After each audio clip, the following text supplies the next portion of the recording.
Hey guys, welcome back to the Joyful Giving podcast. I'm Greg Dean, and today I want to talk a little bit about the eternal investment. Now, you can't go 2 sentences in this world without hearing people's absolute obsession with investments and returns, from investing in real estate, to investing in the market, to investing in bonds, to investing in cryptocurrency, Dogecoin, all these things. And there's nothing necessarily inherently wrong with that at all. Take advantage of the wealth that you have, steward it well, invest it well. But here's my question for you, Christian. How far out is your investment horizon?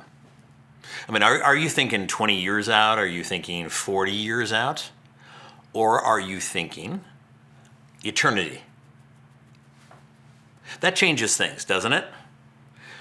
First, if we read in Matthew 6, 19 through 21, do not store up for yourselves treasure on earth, where moths and vermin destroy, and where thieves break in and steal.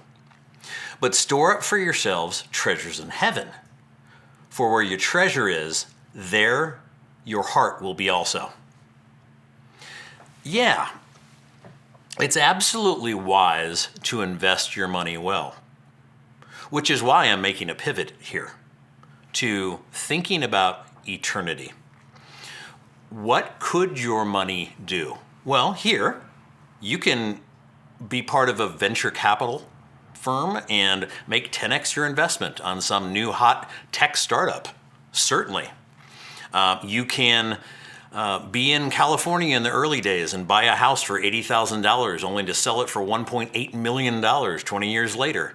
Things like that happen here on earth, but really what they are is little glimpses of the investment, the yield, the return that you would see if you invested with eternity in mind.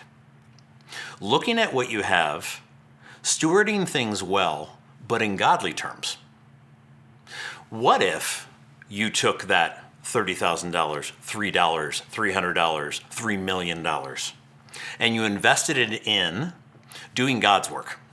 First and foremost, everything should be led by, we love God, we want to glorify Him, we want to grow the family. So gospel focused at the tip of the spear.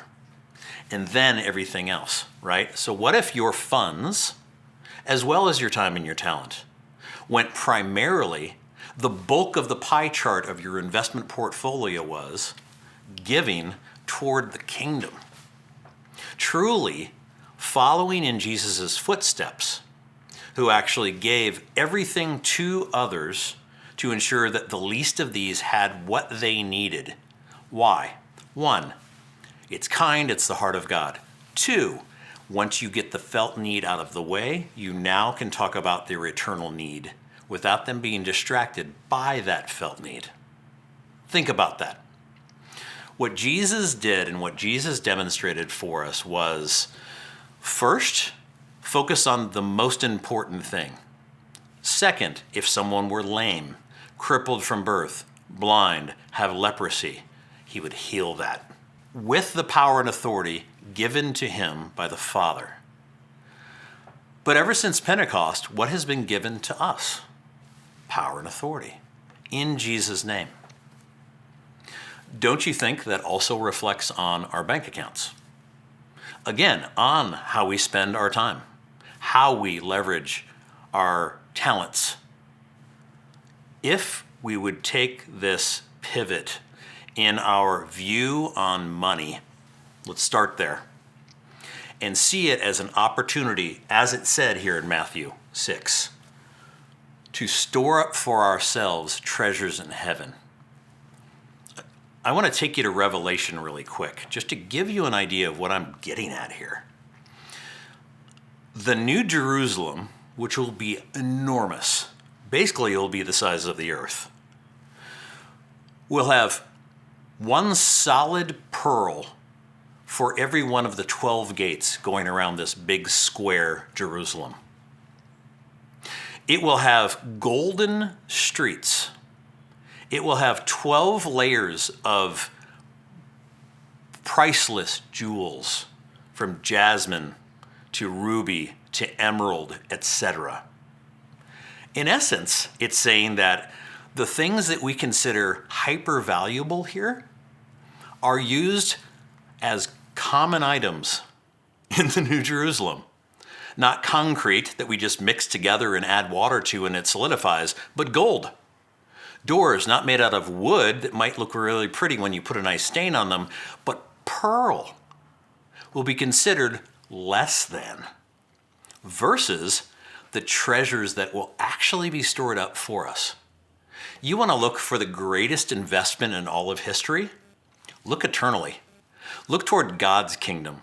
Stuff that John couldn't even grok in his head. He said the throne room looked like it was a huge emerald, but it was like all the colors of the rainbow, but then a whole bunch of colors you can't even see here in this temporal, broken world that we live in.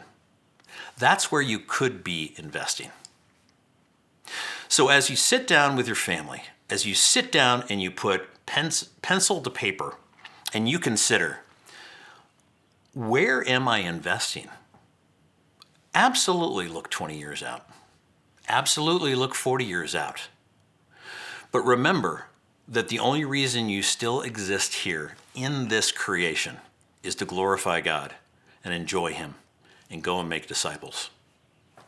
What better investment could there be with your money, with your talents, with your time, than investing it directly into loving the least of these, funding the warriors who are on the battlefield doing God's kingdom work, so that when you go, you hear, "Well done, good and faithful servant. Here is your huge room in my mansion. Here is wonderful, no toil work for you to do.